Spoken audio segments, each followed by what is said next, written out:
sapagkat wala kang pang-urit, pantatak nito, kundi ang Ama.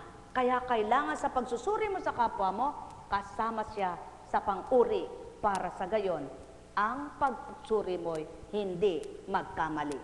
Mga minamahal, kay buti ng Ama, kay dakila niya, tapat noon, ngayon, at kailanman. Buhay ba ang Ama?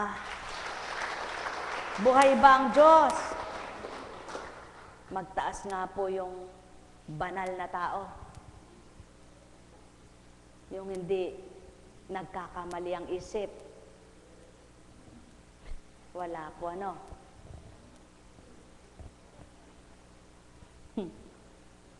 Magtaas nga po yung matibay ng manindigan at hindi na humihina kahit saglit lang.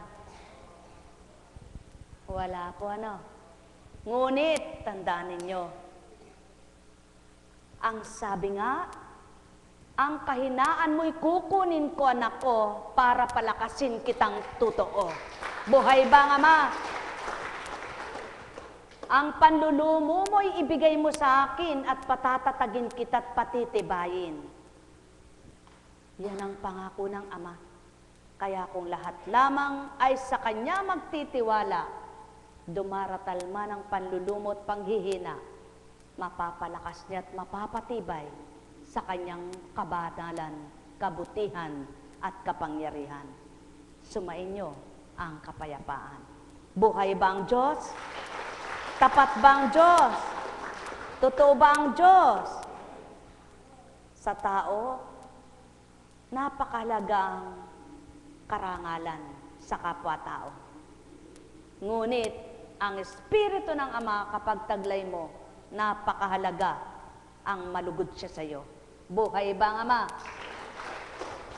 Sapagkat habang nalulugod siya sa iyo, ang Espiritu niya ay nag-uumapaw ng pagdudulot ng lakas sa iyong katauhan. Sapagkat kung paano siya kumikilos at gumaganap sa buhay mo, ito'y nararamdaman mo dahil ikaw ay anak niya. Mapapatotohanan niya kung paano, kung saan ka ngayon nalulumbay, naaaliw kang tuwiran. Buhay ba ang Ama? Kaya sa inyong lahat, kung nakinig kayo ng mensahe mula pa kaninang umaga at tanghali at sa misa at ngayon, hindi nga kaya ang panlulumo nyo'y naging katatagan, panghihina nyo'y naging kalakasan, ang kawalan ng pag-asa'y naging pag-asa, at ang kadiliman naging liwanag na tuwiran. Sumainyong kapayapaan, mga minamahal. Buhay po ba ang Diyos? Buhay ba ang Diyos? Buhay ba ang Diyos? Kung minsan ng tao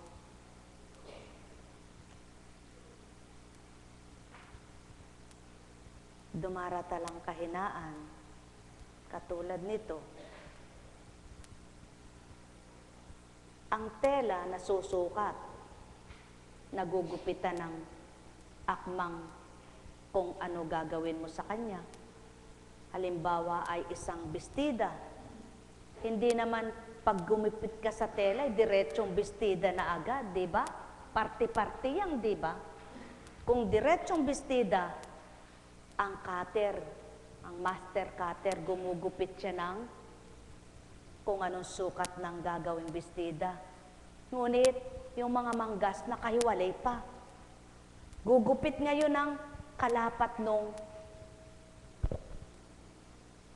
manggas. At dapat, paggupit niya, yung kalapat sa manggas. Kapag hindi kalapat, maaaring sumikip o lumuwag, hindi magtatama sa sinukatang tao. Ganyan din ang Ama. Hinubog ka niya at sinukatan ng katatagan kung ano ang kaya mo. Ng lakas kung paano ibibigay niya sa iyo ito. At nang binigo mo siya, hindi siyang nabigo sa iyo. sa'yo nagkulang. Mayroon ba? Wala. Hindi siya nagkukulang. Ikaw ang nagkukulang sa kanya. Sapagkat kuminsan ng tao sa kakahabol ng kanyang gusto, kahit mali na kuminsan, gawa pa rin ang gawa ito. Masunod lang ang kanyang gusto, makiha lang ang makakuha niya, ngunit hindi niya na alam kung ano nararapat gawin kuminsan. Doon nagkakamali ang marami. Kaya ang gusto ng Ama, kung ano lang yung lapat sa iyo, yun lang ang isukat mo. Kapag sinuot mo yung maluwang, ay pangit tingnan ka. Kapag sinuot mo yung masikip, hindi ka kasya. Kaya ang nais ng Ama, kung ano kaya mo, sundin mo. At kung ano kaya mo, nabatid niya, ibibigay niya sa iyo. Mga minamahal, mahirap unawain ang katotohanan. Lalo't higit ang isip mo'y iba-iba ang laman. Na hindi naman ang gusto mo'y kabanalan, kundi ang gusto mo'y sanlibutan, pangkatauhan, pangbagay. Hindi maglalapat, hindi magtatama. Sapagkat hindi mo tatanggapin niyaan. Ngunit subukan mo, habang nakikinig ka, ang gusto mo'y kabutihan, ang gusto mo'y kabanalan, mag-aakma sa puso mo, mag-aakma sa isip mo. Kaya nakakaunawa ang mga numanamnam. Subalit yung mga walang pangnamnam at walang pangunawa, yaon ang patutong hindi ang salita ng Ama ang pinakikinggan, kundi ang kinakaloob ng puso't isip nila ay iba. Ang may pandinig ay nakarinig. Kaya ano man ang gawin, wala pa rin. Pabulong, pasigaw, mainam na salita, pare-parehas lang yan. Kung nakabukas ang diwa mo at pandama mo'y naririto, nararamdaman mo pa rin ang katapatan ng Ama mo. Ngunit gaano man kahinahon, pabulong, magandang pangungusap, kapag ang puso mo'y iba, ang isip mo'y iba, mahihirapan mong tanggapin ang kabutihan. Sapagkat iba laman ang isip at damdamin mo. Kaya ang nais ng Ama, magkaisa ng layunin, magkaisa ng hangarin, ibibigay ang dapat at marapat na ikagagalak. Mga minamahal, sino nga ba ang makagagawa? At sino ang gagawa? Para sa kapwa mo, magpakasakit ka. Para sa kapwa mo, magpakamartir ka. Wala. Ang sabi ng mga pilosopo, pinapatay na sa luneta ang martir. Binabaril eka. Kaya wala ngang magpapakamartir. Ngunit kapag ang puso mo'y sa Ama, ang isip at damdamin mo'y siya, ang layunin mo para sa kapwa mo ay mabuting tulad ng layunin niya. Sapagkat ika'y anak niya na nakapakipag-isa sa kanya, nang layunin niya'y iisa kayo, sapagkat siya'y nasa sa iyo. Kaya't yun ang patotoo, ang bawat isa, kung iisang layunin, walang magiging masamang damdamin. Mahal na mahal ko kayo. Tuwiran kong tinuturan, mahal na mahal ko kayo. Buhay ba ang Ama? Buhay ba ang Ama? Katulad nga ng kwento ni Among. Among, tingnan mo yung mata ng anak ko kaganda. Kaya pala sinabi yun duling. Siyempre, ang magulang, kahit napahangit na pinakapangit ang anak niya, ay maganda pa rin sa kanya. Di ba? Kaya kapag pinintasan mo yung anak niya, away ang mangyayari. Kapag ka mainit ang ulo. Kapag ka nagalit sa'yo. Ngunit, ang taong may kababaan ng loob, kahit pintasan ng anak mo, nakangiti pa rin. Pero, hindi yung kaplastikan, kanga ng tao, kundi hindi ka makasigaw, hindi ka makasalita, hindi ka makakibo, dahil ang puso mo'y wala doon sa sinabi niyang nakakagalit. Ngunit, subukan mong ikay masamang isip at masamang damdamin. Marinig mong karampot na makasasakit ang loob, sigurado na taktak na sa puso mo yan. Mga minamahal, kaya pala dapat pinipili yung pinapasok nyo sa puso nyo. Pinipili nyo yung iniisip ninyo, sapagkat pipiliin nyo dapat yung makabubuti, makapagpapagalak, hindi makapagningit-ngit, nang sa gayon habang kayo tinatala ng pagpapaputi at nakakabuti, kayo rin ang nagagalak, nasisiyahan, nagiginhawaan, hindi kayo napupuot. Buhay ba ang Ama? Mga minamahal, napakabuti ng Ama. O sige, kung halimbawa kaitim ng anak mo, sinabi, ay kaputi ng anak mo. Di ba nang uuyam? Di ba? Alam mo na kang may timang anak ko, sasabihin mo maputi.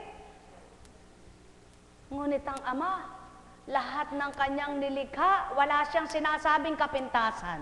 Buhay ba ang Ama? Sapagkat pantay-pantay sa pananaw niya, maitim, maputi, katamtaman, mataba, payat, balingkinitan, pare-pares lang sa kanya yan. Pandak, mataas, at tamang sukat, pare-pares lang sa kanya. Nasa tao lang. Ano ba ang ibig kong ituran at iulat sa inyo? Nasa tao lang ang damdaming hindi mabuti? Masyadong maramdamin. Masyadong iniisip kung ano ang damdaming hindi tama at siyang tinatanggap. Ngunit subukan mo, wala kang masamang damdamin. Wala kang mararamdaman ni ano paman.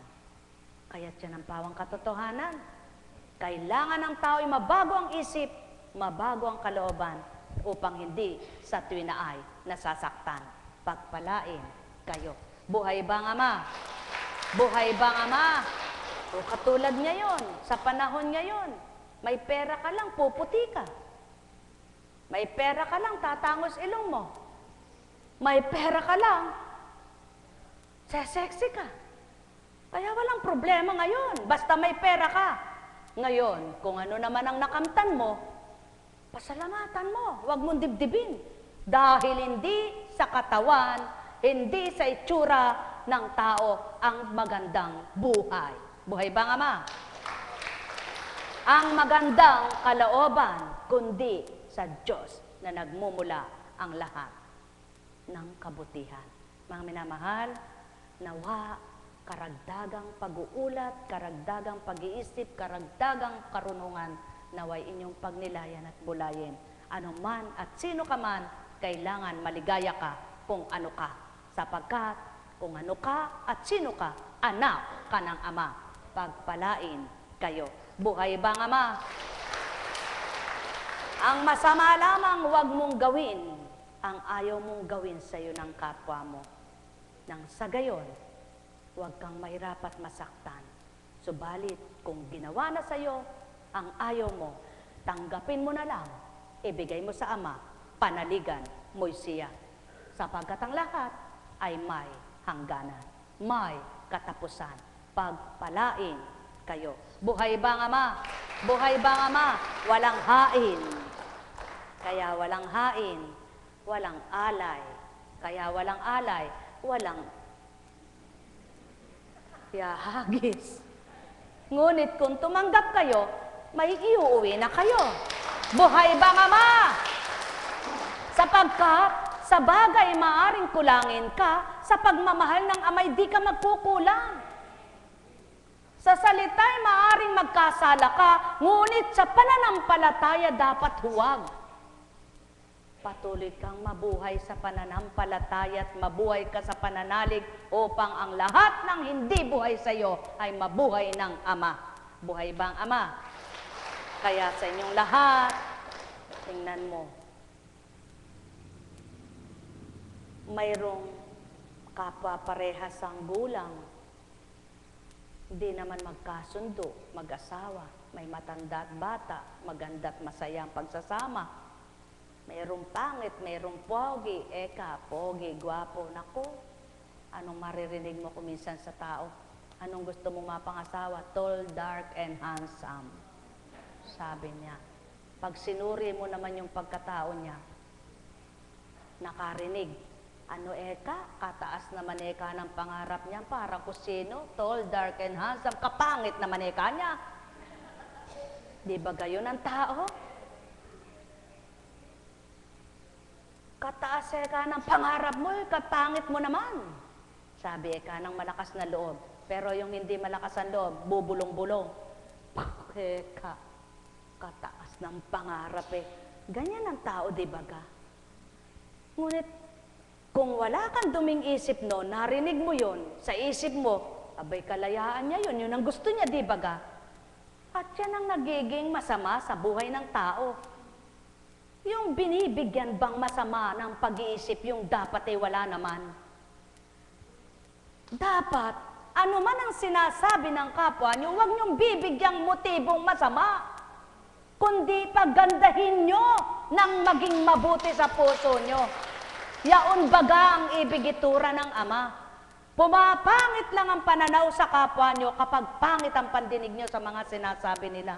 Ngunit pagandahin nyo sa isip at damdamin nyo, papasok ang mabuti at di kayo magkakasala. Buhay ba nga ma? Naway, maiuwi ninyo na siksik-liglig sa puso ninyo ang tama at mabuti upang sa gayon wala mang hain na bagay, material, pagkain, nandyan naman. Kapiling nyo ang tagahain ng di matatapos. Ang hain sa inyo habang nabubuhay, magbibigay siya. Alalahanin nyo, nandyan kasama nyo. Kahit saan magtungo, kahit pumaroon kayo sa dako kung saan, lahat araw, gabi man, Ama pa rin ay kasama ninuman. Ang may pandinig ay nakarinig. Sa pangalan ng Diyos Ama, Diyos Anak, Diyos Espiritu Santo, magsihayo kayong may galak sa puso nyo. Matibay niyong panindigan ang kalooban ng Ama.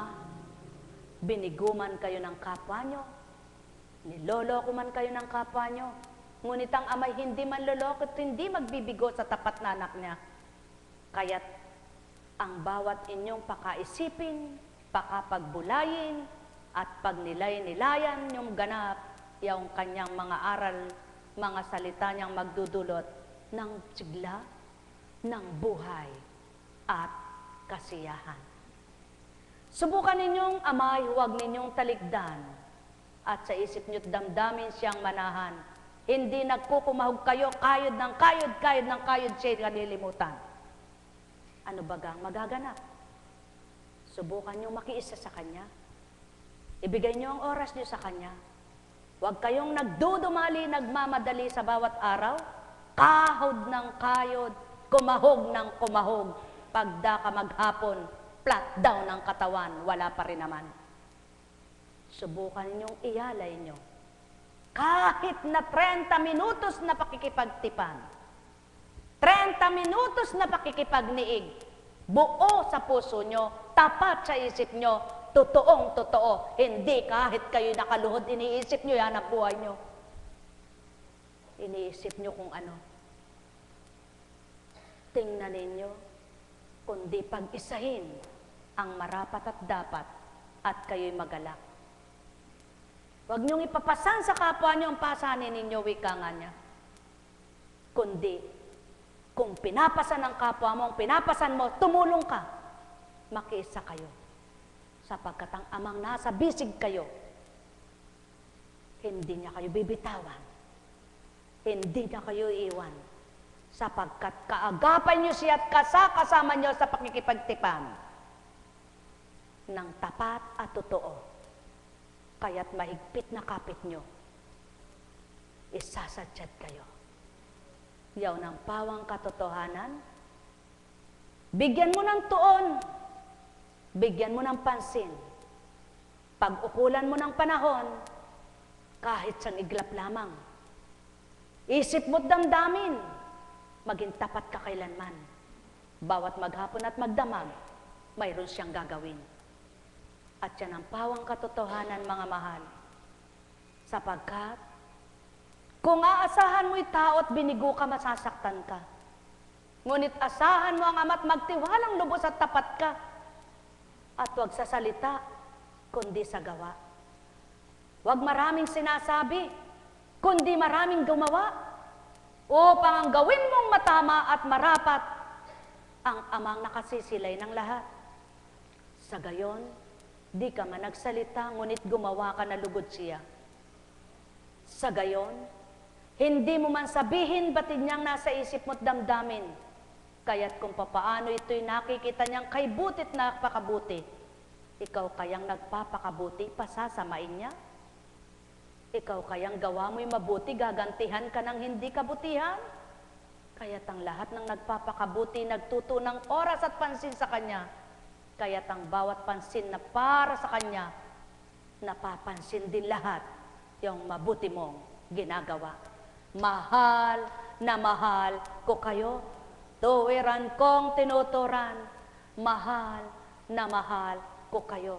Ang nakamtang kalakasan, katatagan ng kapwa mo'y maari mo ring kamtin kung tutulad ka sa kanilang nagpapakabuti rin.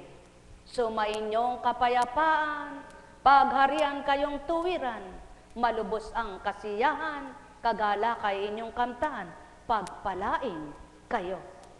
Nekkarameneyahana, nekkarameneyahana, nekkarameneyahana. Kung minsan gagamitin ang tenga ninyo sa pagkakaringgan, sinabi ng kapwa nyo, minasama ninyo, dinulot ni Satanas para magalit kayo. Ngunit ulinigin ninyo ang salitang mabuti ng Ama at kailan may di sasama ang isip nyong pinasama. Gayon ang Ama. Sapagkat kung lahat ng masama ang isip ay gaganti ng kasamaan, wala nang magiging mabuting nilalang. Kaya't kung paanong bawat kabutihan ay gagawin ng bawat isa, wala nang yun gaaway-away ni maglalaban-laban. Sapagkat ang nagpapakabuting nagnanasa ng kabutihan, wala nang inalam, kundi madiretso ang tuwid na daan. Kaya't kung tatahak lahat ng tao sa gayon, wala nang maliligaw. Pagpalain kayo, humayo kayo, taglayang galak sa puso nyo. Nekkarameneyahana, nekkarameneyahana, nekkarameneyahana. Buhay ba ang Ama? Buhay ba ang Ama? Buhay ba ang Ama? Tapat ba ang Diyos? Totoo ba ang Diyos? E pagpaumanhin po, eto pa dinaratal. Ang hirap sa tao, may ganitong uri ng tao, at ito'y bulayin at tantuin ninyo. Pagkaharap ang kausap, kay ganda ng sinasabi. Pag nakatalikod na, iba na. Kung sino ang kakampi, yaw nang mabuti. Kung sino di kakampi, baliwala sa kanya. Ang wika ng Ama, ayaw ko ng ganito. Ang gusto ko'y magkaisa kayo. Pagpalain kayo. Nekkarameneyahanam, nekkarameneyahanam. Paano mo makakamit ang iyong hinimithi? Paano mo makakamtan ang iyong hinahanap kung natawag kang balimbing? Kabilaan.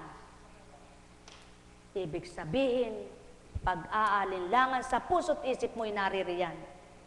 Ngunit diretso mong gawin ang tama't marapat, kahit kanino ka bumaling pantay lamang. Hindi ka parang duling, dalawa ang tanaw. Mahal na mahal ko kayo. Sumainyong kapayapaan, pagpalain kayo. Mahal na mahal ko kayo. Yan ang pawang katotohanan, mga mahal ko. Wala sa itsura ng tao, wala sa pagganyo ng tao. Ang nasa isip ng tao, ang naroroon ay kasamaan. Ngunit kung mabuti, kailan may kayo'y di maghahari ang kasamaan. Nekkarameneyahana, nekkarameneyahana, nekkarameneyahana. Kung papaanong nabago si Pedro, si Juano'y magbabago rin. Kung papaanong binago si Petra, kapag sumunod si Maria'y babaguhin din. Kung papaano nakapagbago ang 10, kapag sumunod ang 20, susunod sa kanila'y babaguhin din. Kaya't kung sino sumusunod sa Ama, napagbabago niya. Ngunit kapag lumayo sa Kanya, kailan may di mababago? Kung ano siya sa unay, gayon pa rin sa huli. Ano naman ang pinakawakas niya? Patay ang katawan, walang nakitang luwalhati man lang. Ang may pandinig ay nakarinig. Mahal na mahal ko kayo. Tuwiran kong tinuturan, mahal na mahal ko kayo. Kaya't mapapalad ang nagmimithi na di lamang bagay ang makamtan, di lamang salapi ang magkamal, kundi magkamal ng kabutihan at kamtin ng kadakilan ng Ama. Sa gayon mabubuhay ng payapa at marangal. Sumainyo ang kapayapaan, pagharian kayo ng tuwiran, malubos ang sa inyo'y kagalakan, at kamtin nyo yung dakilang Amang mahal. Suliranin nyo'y mabigat man, sa palagay nyo'y walang kakayahan, Ama ang sa inyo'y kamtin at tuwirang tanggapin, ang mababa ay maitataas niya, ang mataas ay may bababa niya, at ang lahat ay kaya niya. Taong aking mga minamahal, magnilay at magbuhay, magtanto na tuwiran, lahat ay mahahawi niya, tulad ng kaharian niya. May bababa't may akyat ang kasait kaysa niya, at nagnanasang siya ang may pandinig ay nakarinig. Kung mabuti ang isip mo, mabuti damdamin mo, kahit pali-palipitin ang tanong sa iyo, isa pa rin ang tugon mo, yung mabuti para sa Ama at di sa iyo bilang tao. Sapagkat iisa lamang ang Amang katotohanan, kapag tinaglay ng sinuman, walang pagbabago ang isip at kalooban. Nek karameneyahanam, nek karameneyahanam, nek karameneyahanam. Buhay ba ang Ama? Buhay ba ang Ama? Tayo na, Santipolo.